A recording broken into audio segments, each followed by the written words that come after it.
Hello guys welcome to my mini vlog होइन। अब म चाहिँ घर आउने बित्तिकै म चाहिँ भ्लगतिर लाग्छु क्या होइन। अनि अहिले चाहिँ मैले मासु काट्दैछु अनि आज चाहिँ हो चैते दसैँ। अनि भिडियोमा चाहिँ मेरो हस्बेन्डले चाहिँ मेरो भिडियो गरिदिइराख्नु भएको छ। अनि हामी चाहिँ अब मासु पकाउनुतिर लागौँ है त। सो हेर्दै गर्नु होला। मैले चाहिँ यहाँ प्याजहरू टिपिरहेको छु होइन। अब हेर्नु है मैले के देखाउँछु हजुरहरूलाई। सो गाइज अब हाम्रो यो चाहिँ हाम्रो मुला रहेको छ। अनि यहाँ हाम्रो मटर चोखा छ। मटर चोखा सब मिसाल खाइदिइसक्यो है। मटर चोखा पनि टन्नै फलिरहेको छ। सो गाइज होइन अनि त्यसको छाडी आयो। सो अनि यो चाहिँ हाम्रो रहेको छ। यो चाहिँ चाइनिज लसुन अनि यो ड्रागन फ्रुट्स मजाले फल्छ होइन। अब हेर्नु म हजुरहरूलाई के देखाउँछु। सो म चाहिँ यहाँ नाचिरहेको छु गाइज है। गाइज हामीले चाहिँ बाहिरमा टिप्दैछौँ होइन। अनि माथिबाट मम्मीले हेर्दै हुनुहुन्छ। See mummy see. So follow me. So अब धनियाँको पालो धनिया सब फुल्न लगाइसक्यो गाइज। यही पनि अब खाना हुन्छ। यति भए पुग्छ अघि नै लैसक्यो है। यहाँ आउँदो रहेछ त लसुन नै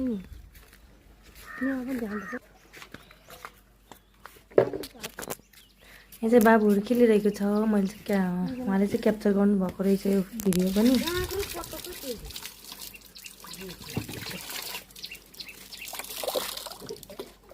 मम्मीले यहाँ रक्सी पार्दै हुनुहुन्छ। सो अब मासु पकाउनुतिर लागौँ है त।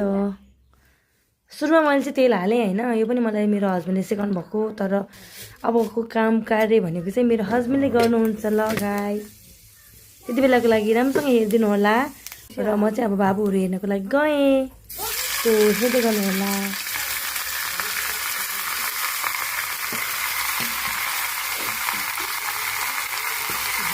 किनभने मलाई चाहिँ त्यति साह्रो पकाउनु चाहिँ आउँदैन कि होइन। तर मेरो हस्बेन्डले चाहिँ यस्तो मिठो बनाउनुहुन्छ नि। सबैजना हात साथै साथै गर्नुहुन्छ गाइस।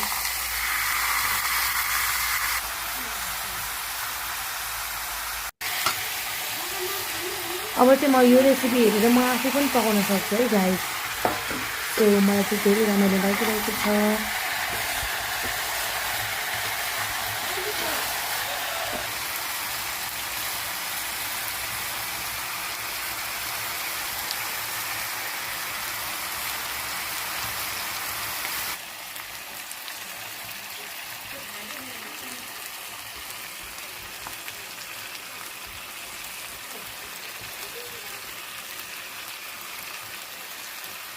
नुन खोइ मम्मी। अनि अब चाहिँ रेडी हुन लाग्दैछ। मर मसलाहरू हाल्दै